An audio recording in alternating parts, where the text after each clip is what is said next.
Hello and welcome to day 60 of our journey to read the Bible every day for a new chronological order. Today we are going to read Numbers 14 to 15. Numbers 14.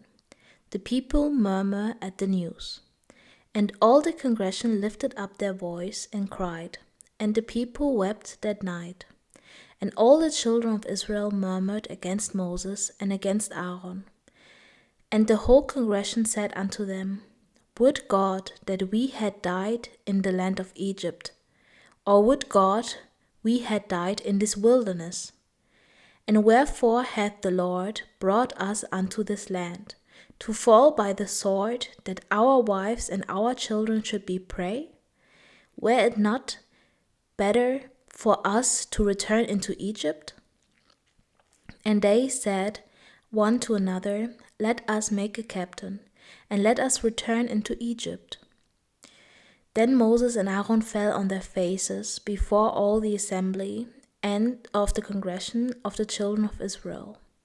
And Joshua the son of Nun, and Caleb the son of Jephunneh, which were of them that searched the land, rent their clothes.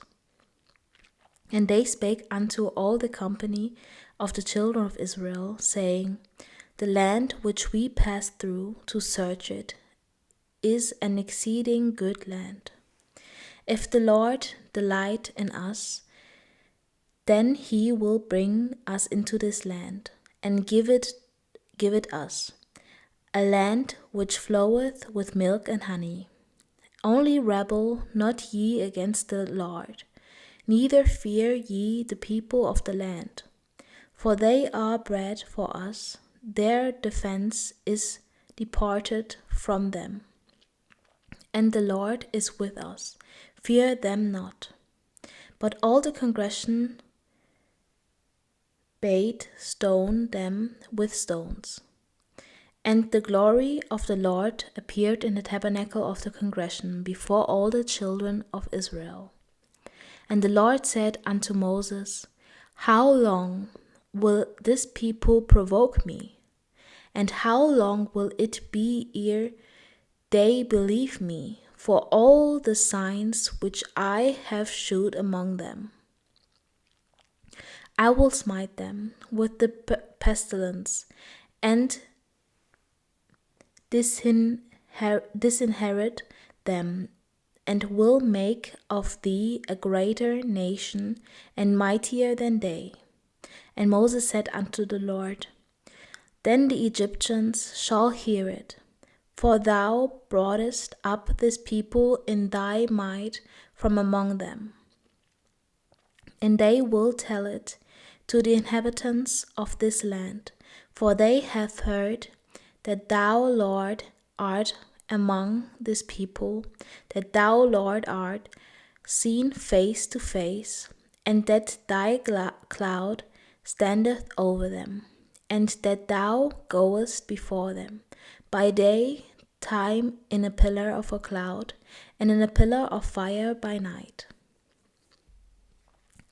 Now if thou shalt kill all this people as one man, then the nations which have heard the fame of thee will speak, saying, Because the Lord was not able to bring this people into the land which he sware unto them, therefore he hath slain them in the wilderness.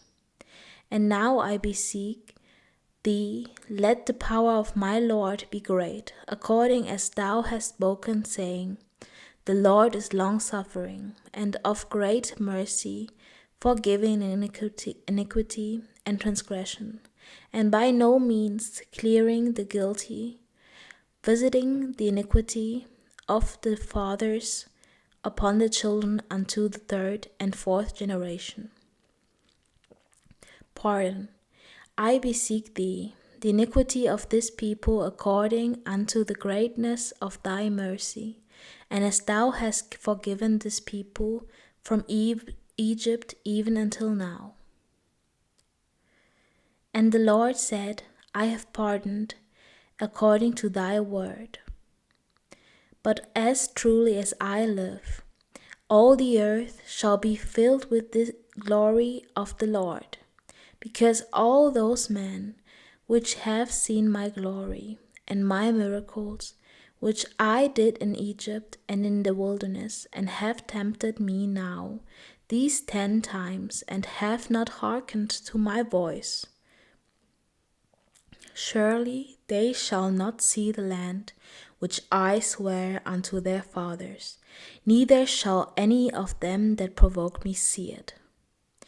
But my servant Caleb, because he had another spirit with him, and hath followed me fully, him will I bring into the land whereinto he went, and his seed shall possess it. Now the Amalekites and the Canaanites dwelt in the valley. Tomorrow turn you and get you into the wilderness by the way of the Red Sea.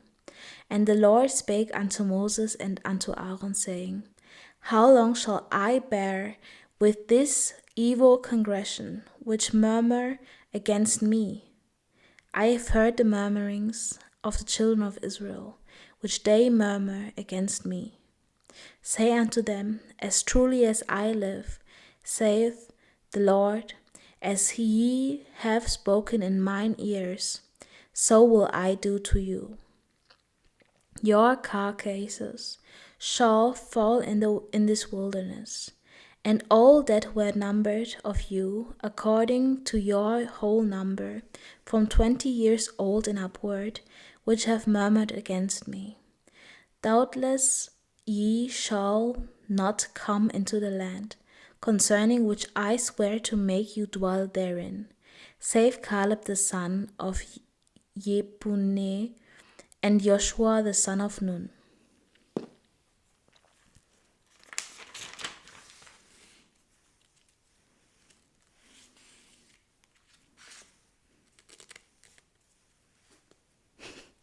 Doesn't want to go straight.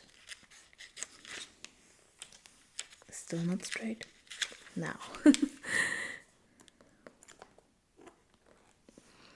But your little ones, which ye said should be a prey, them will I bring in, and they shall know the land which ye have despised.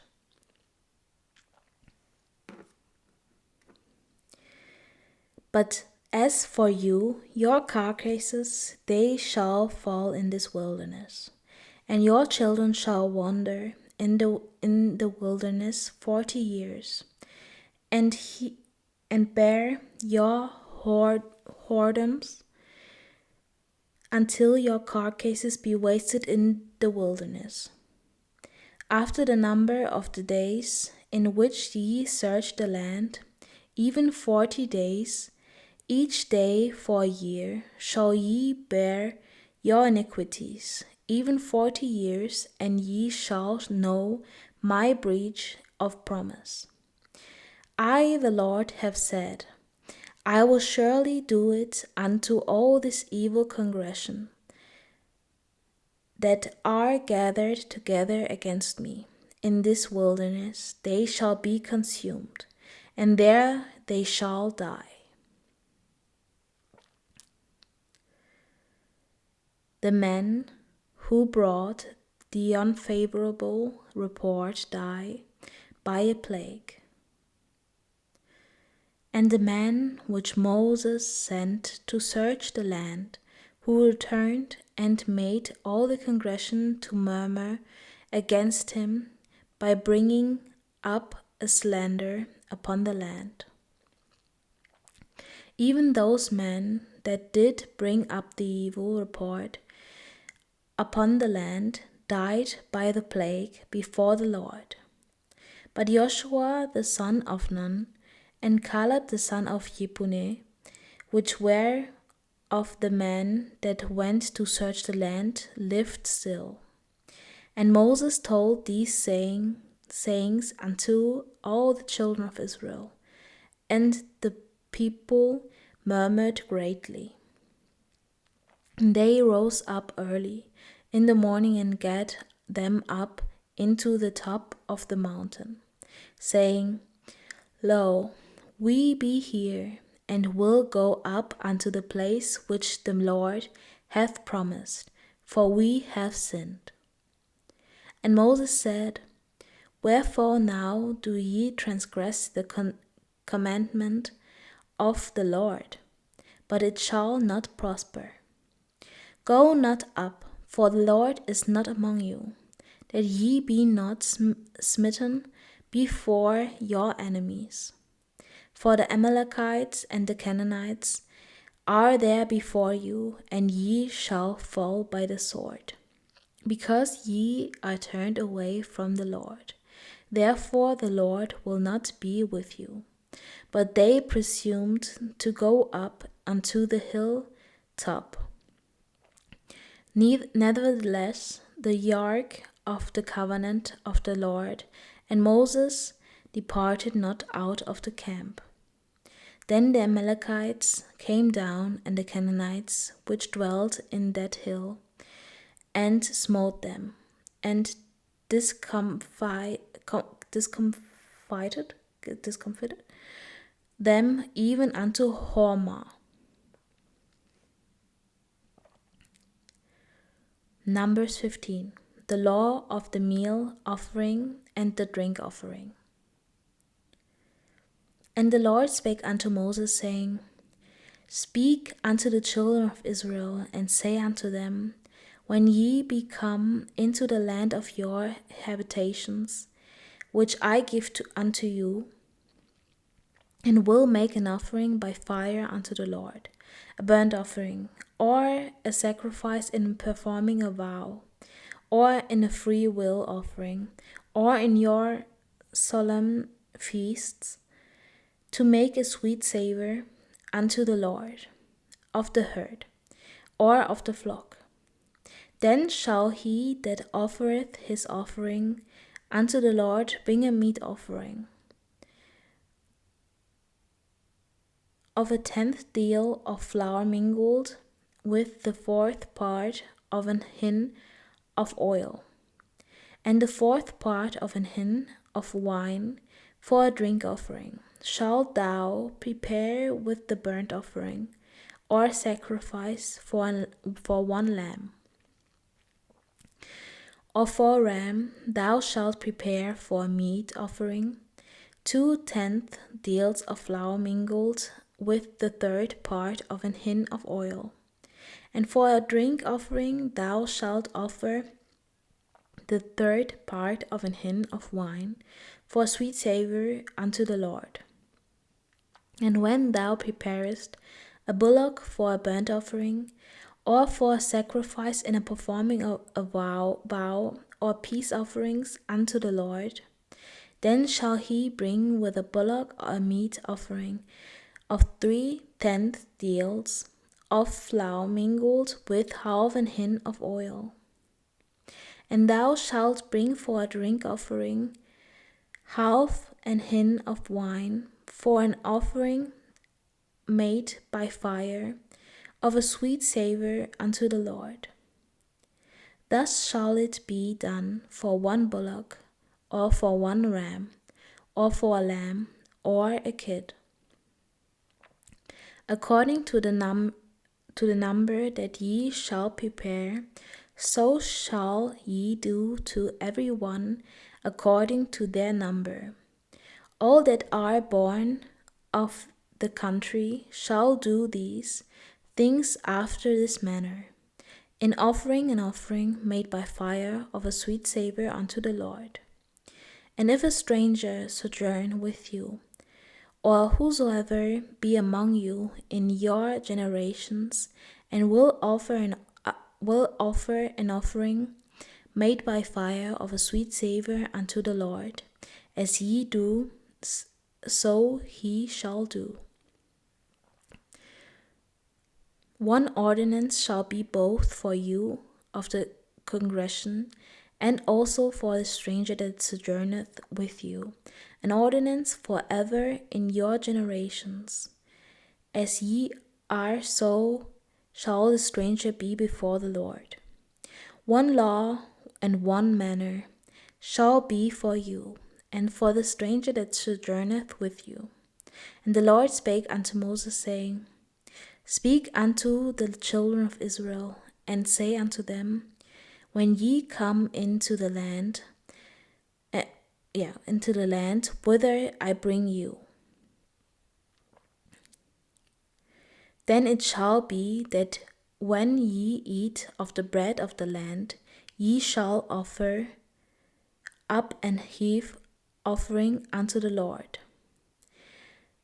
Ye shall offer up a cake of the first of your dough for an heave offering, as ye do the heave offering of the threshing floor, so shall ye heave it.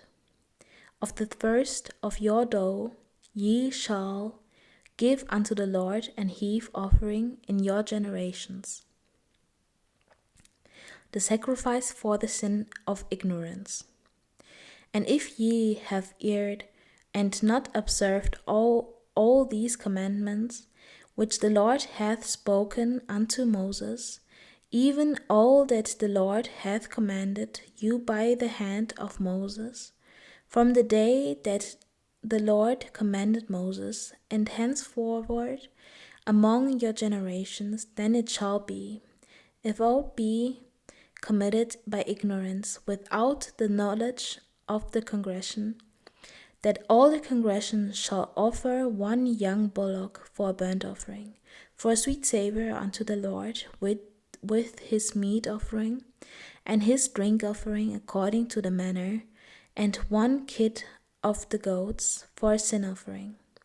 And the priest shall make an atonement for all the congregation of the children of Israel, and it shall be forgiven them.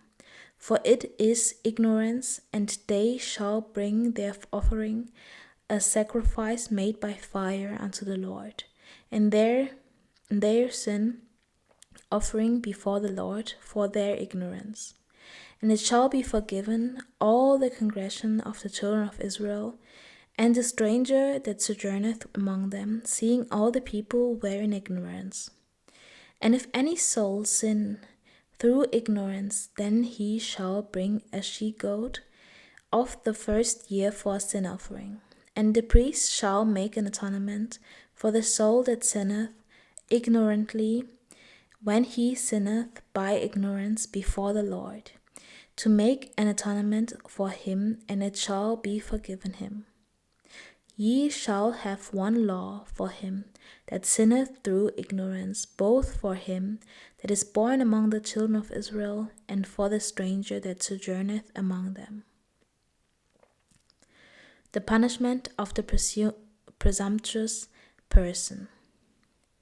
But the soul that doeth out presumptuously, whether he be born in the land or a stranger, the same reproacheth the Lord, and that soul shall be cut off from among his people.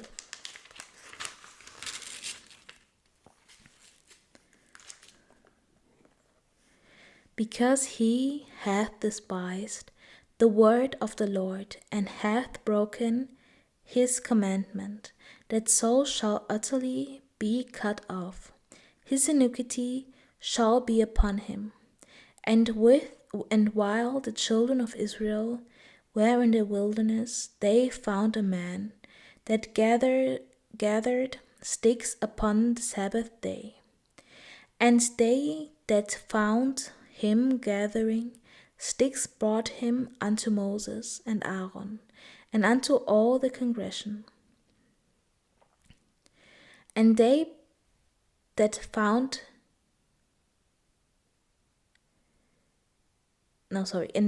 put him in ward, because it was not declared what should be done to him. And the Lord said unto Moses, The man shall be surely put to death. All the congregation shall stone him with stones without the camp. And all the congregation brought him without the camp, and stoned him with stones, and he died. as the Lord commanded Moses. The law of wearing fringes as a remembrance.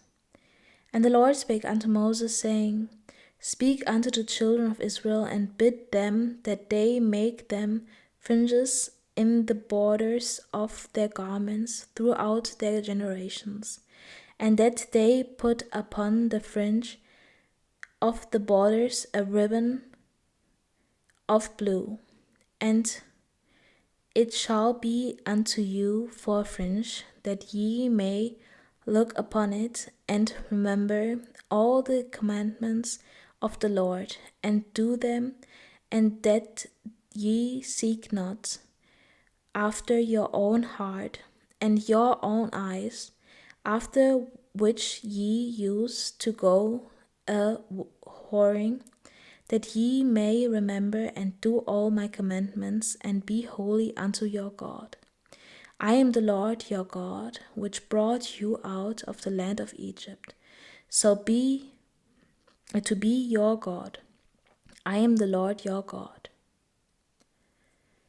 So this was Numbers 14 to 15. And I just want to go back to Numbers 14. I just want to quickly speak about the people murmuring and still not trusting in God. And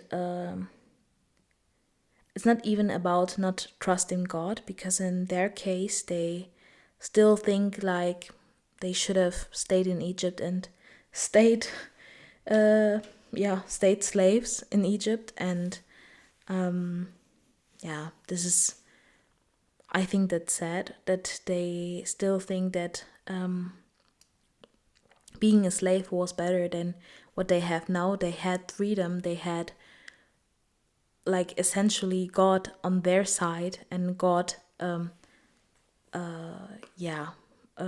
God looking after them, like literally he was a cloud over them and fire by night. So it just seems weird that those people, that the children of Israel, wanted to go back to being slaves, even though they were nearer to God than ever before. And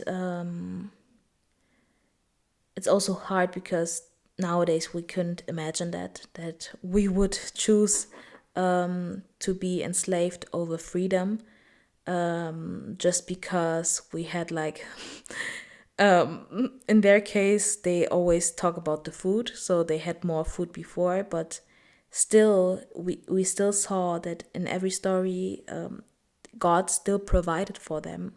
So it was just that they didn't have enough from what they had before, or they only had one dish that they could prepare. But also it's still not good enough for them, even though they have their freedom, and they are promised to have this wonderful land. They're still wanting to go back just because it was more comfortable at the moment. And in their case, I think also they forgot how their life was before. They just think about the food or what they had, but they don't see what they didn't have. And the thing that they didn't really have was God, like so close to them. And I think that's also just what society today is all about. We want the best thing, we want to be the greatest, we want to have the best reputation, we want to have the best clothes, the best home, I don't know. And we want to share it with others and show them, we have all that. And again, not everybody, but a good amount of the people in our society still have this mentality, or if they don't have those things that they think they want to have, they still strive for that, and they want to be like the people who have it, even though we all know that everyone has problems. Even when we have the best meat on our on our table, on our plate, it doesn't mean that we don't struggle with other things. So I think that here it just said that God has to go as far as to smite them. And it's not only them, it's in all those stories, it's always that that people I don't want to say they're evil, because again, we are children of God and we are the image of God. So if I say that we are evil, I am also saying probably that God is evil, and that is never what I would say. So but again, we are still people, we are not God. So again, this means that that we still are not exactly God, right? We are just pieces of God, but we are not God. And I think sometimes we also have to humble ourselves in that still, if we are the children of God, we are still not perfect. And I think we still have to be imperfectly perfect. We try to be perfect, but again, we are human. We are trying our bests, and we are going to make mistakes. But in their case, they did it over and over again. And as I said before, in the other stories, they did the same thing, just not them, but other people. And it's just like a recurring theme, right? And that's also the problem, like I said, in our society, because we are still the people who are those stories about. We are still humans, and those humans here they did those mistakes because, well, again, they are human. So but essentially to another extent, I think. But we do it nowadays differently. But still, we don't trust in God. We are lustful. We are living in sin, and some of us try to be better. Some of us don't, or some of us don't have this hope that there is something better after living on this earth. So I still think that we have to be compassionate and still try to understand people. But in this case here, Moses tried over and over again, and also God tried over and over again by activating Moses and speaking through Moses. He tried his best to be with them and to make them see what he is all about and what he can do for them. But they didn't want to see, they didn't want to hear. They just wanted to go to their old ways and not to think deeply about anything, not about their life, not about their their children. Just think about the right now, and right now I want to have something that is tastier, or and here, what I said before, that God wanted to show them, it's also written somewhere here. Well, I just read, but I know that it's somewhere on this page. I just have to find it here. And the Lord said unto Moses, it's Numbers 14, verse 11. And the Lord said unto Moses, how long will this people provoke me? And how long will it be ere they believe me for all the signs which I have shewed among them? And then he said then that he will smite them with the pestilence.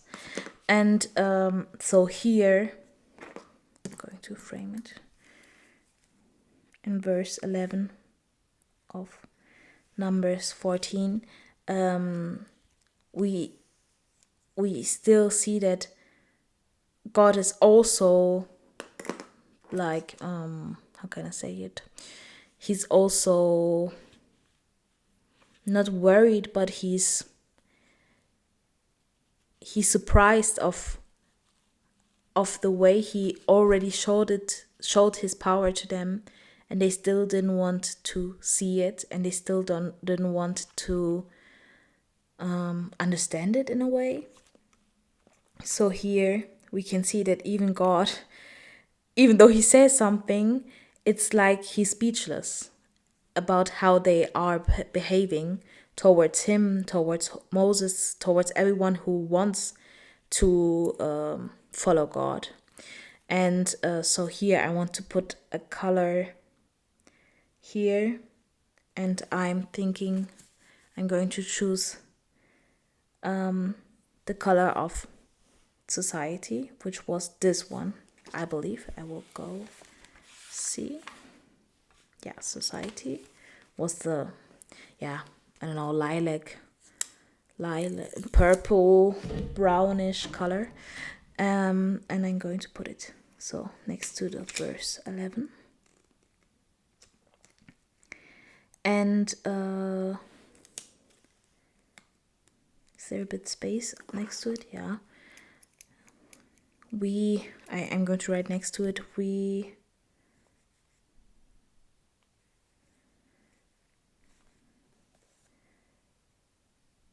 don't, what can I write here? We don't, not that we don't trust him enough. I would say that we we don't, I would say we don't believe what we see, but they believed it. They just didn't want to,